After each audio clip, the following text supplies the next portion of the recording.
Kaya ngayon, both teams have to be really aggressive. They both have to want the game. Sino sa kanilang mauunang wanting the game? Kasi ang third set natin is only up to 15. So 1-0, una pong nakascore dito sa third set ang Meralco and make that 2 in a row. Or rather, sorry, we are tied at 1 apiece. That point going to Foton Tornadoes.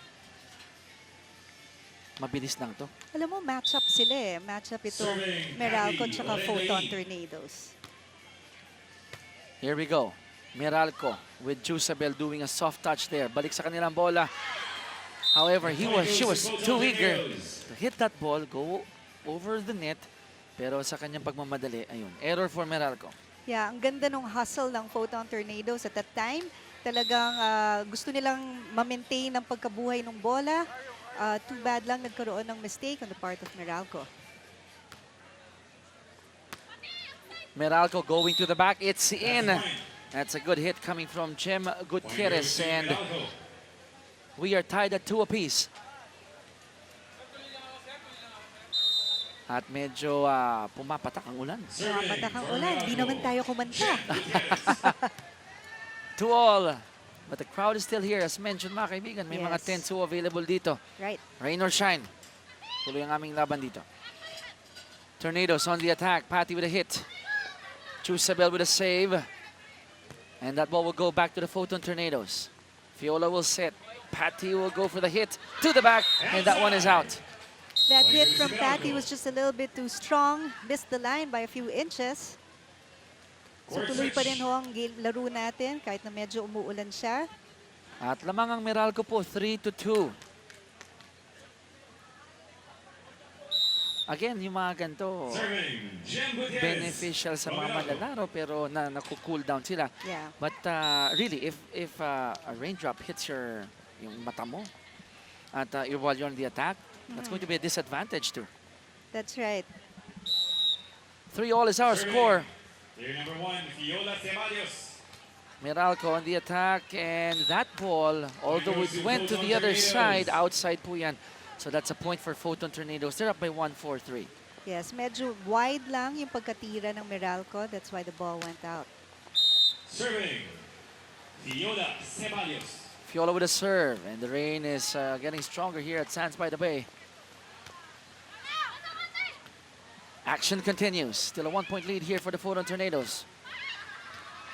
Great dive there by Patty, however. That point will go to Meralco, and we are tied at 4. You know, our athletes, no, talagang rain or shine, they're still game pa rin. At ang ganda pa rin ang pinapakita nila. Nothing seems to be affecting them. This is race to 15, and that's a misreception there by Patty. It's an ace by Meralco. They're up by 1, 5-4. Serving, Jusabel Video. Tornadoes. They have a chance to tie. And good hit by Patty. Not a good reception actually by Jem. O pagka one-handed kasi yung reception mo at receive mo is a hard hit ball, talagang walang control yan eh. That's why as much as possible, you wanna get the ball with 2 hands. Mukha nang madali, ano, na kaya mong isang kamay. Oh, mukhang madali. Pero pag may spin yan coming from the hit, no matter how big your arms are. Yeah. Pero alam mo kasi sometimes when you're real trained, kahit na one-handed yung reception mo, nakokontrol mo eh. Talaga? Oo. Kasi alam mo na yung takbo, no? Oo, alam mo na yung takbo, nababasa mo yung bola. Ace by Patty gives the Foton Tornadoes a 1-point lead, 6-5. Patty will still serve for the ladies in blue. Jusabel will try to save that one. Good save by Jusabel, and in fact, in that hit, she also evaded hitting the net. Oo. Maganda yun kasi nga, when you touch the net, kahit na gano'ng kabilis lang yung paghawak mo sa net, infraction na agad yun eh. And serving for Meralco, player number Mukhang 1. medyo may pumasok na buhangin sa mata ni Patty. Again, crucial din yan. Di ba Yeah. nabanggit mo, you have to put that into consideration. That's why may mga tubig tayo dito on both sides for our players to wash the sand off. Right. And sometimes, that's also the reason kung bakit nagsha-shades yung mga players natin to Yes. protect their eyes from the sand. Service error by Jem, giving a free point to Foton Tornadoes. They're up by 1-7-6. We have Fiola Ceballos. Meralco on the attack. And a misreception there by Fiola. We are tied at 7. Yung misreception of Fiola was because she was receiving the ball while moving. She was moving forward. Kailangan kasi nakasteady ka when you receive the ball. At mga kaibigan, ito po mga sinishare ni Chicky Pablo, ano ho to hindi ho research ito. By experience po because if some of you don't know, Chicky played collegiate volleyball as well. That's right. So ito po ay galing sa experience talaga. 8-7 is our score. The ladies in blue and orange are up by 1. And this ultra-fast spike is brought to you by PLDT Home Ultera, the ultra-fast LTE for a happy family. And so far, Meralco ang happy dito. Oo, They're so up by far. 1. At hanggang 15 lang to. Action continues. Jusabel going to the back, and that one is in. 2-point lead for Meralco, 9-7. They're now up by 2 points. Delikado dito ang Tornadoes if makakuha ng momentum ang the chase. Oo, Jem and Jusabel. Well, the rain has stopped, but the Service wind error. is still up. Point goes to Foton Tornadoes. Parang Kailangan. kanta yun. Binitawan mong yun. And the serve 9-8. for Foton. Meralco still up by 1. Nakakuha ng libreng point po ang Foton because of the service error by Meralco. Patty serving for the Tornadoes. And ball is still alive here. Fiola with a hit. That was a sharp hit coming from Fiola. Yeah, alam mo, ang ganda nung pagkaset ni Patty. Alam niya kasi kung ano yung gustong bola ni Fiola. Look at this replay. And this ultra-fast spike is brought to you by PLDT Home Ultera, the ultra-fast LTE for a happy family. From Fiola Ceballos. Tabla ho tayo, 9 apiece. Ang unang kumurap dito, talo. Sobrang dikit po, 9-all. Race to 15, third set. Great dive by Patty. Great effort by Fiola, but that point will go to Meralco. Alam mo, ang hirap din kasi bumangon agad from the sand once you're down. Kasi nga, hinihila ka ng sand pababa. Score is Meralco 10. Foton Pero good 9. play yun by Meralco, ha? Napahirapan nila talaga ang Foton Tornadoes in that play. Nagkwentuhan pa nga si Patty and Fiola, taking that brief moment to actually rest. Right. Jem Gutierrez. Jem will be serving for Meralco. They're up by 1, 10-9. And misreception coming from Patty, giving Meralco a 2-point lead, 11-9. Meralco is now up by 2 points. And there's a change court. Papalit po. Dito naman po sa third set para po sa ating Beach Volleyball 101. Ang change court po dito ay every 5 points. Kaya 11-9, kung i-add mo yan, 20 yan. So tuwing 5. Napaano ako, Oo. galing, oo nga. Kasi Tumpak. it's only a race to 15. Right, Unlike sa first 2 sets natin, it's a race to 21. right. So every 7 points. Correct. Serving. So Jem Jem serving again Gutierrez. for Meralco. They're up by 2. Tornadoes, they have to score here, and they do. That was in. Good hit Jersey by out. Patty, finding that Patty space at the back, Shea, right inside the line. You can see, no, talagang both teams want to win this game. Look at the score. Look at this replay. And this ultra-fast spike is brought to you by PLDT Home Ultera, the ultra-fast LTE for a happy family. Just a 1-point lead here for Meralco. Chance for the Tornadoes to tie. Fiola will try this one.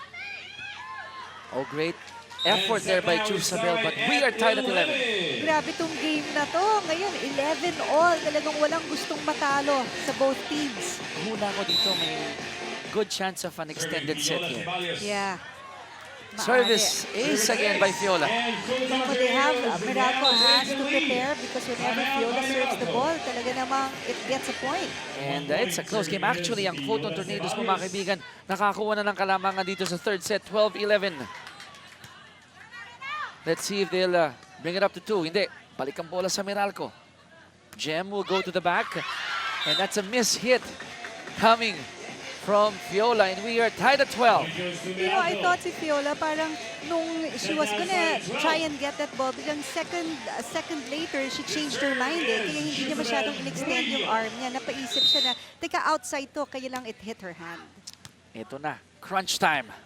Tornadoes, Fiola finding an open space. And the lead goes back to the Tornadoes, 13-12. Earns a point. Set number 3, race to 15.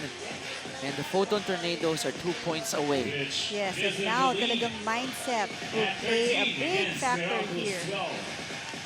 Patty Orendain, all the Tornadoes on deck to serve. It's 13 serving 12. Here we go. The Jays on the attack. And di nakapag-usap si Patty at si Fiola and we are tied at 13. Grabe tong game na to. To serve for Meralco, we have So, player number 1. Back to Meralco. Gutierrez. Jem Gutierrez will be serving for the ladies in orange and blue. Tornadoes on the attack. Fiola. Saan pupunta? Oh, great reception there. Coming from Jem. Ball goes back to the ladies in blue. Fiola will try once more. Oh, soft hit. But Jusabel was there. Patty will have her turn to the back. It's out. And Meralco is up by 1, 14-13. Alam mo, that was a good idea by Patty Rondin if it had hit that sideline. Kaya lang napalakas lang ng konti. And goes to Meralco. So ngayon, Meralco, Chiki ang may pagkakataon Serving for the match. matapos ito. Is Once Jem again, Gutierrez. both Meralco and the Foton Tornadoes are already in the quarterfinals. Yes, that's right. So Placing. placing na lang tong game na to. Fiola will tie it at 14. Kumakapit talaga. Foton Tornadoes. Walang may gustong sumurrender. Wins the match. So again, just like indoor volleyball, kung sino po may kalamangan ng dalawa ang mananalo. Yes. Win by 2. Fiola with a serve. Balik po sa Meralco. Jusabel trying a soft one there with the left hand. It backfired. So we'll give Foton Tornadoes 1 point lead, 50-14. Match point for the Tornadoes.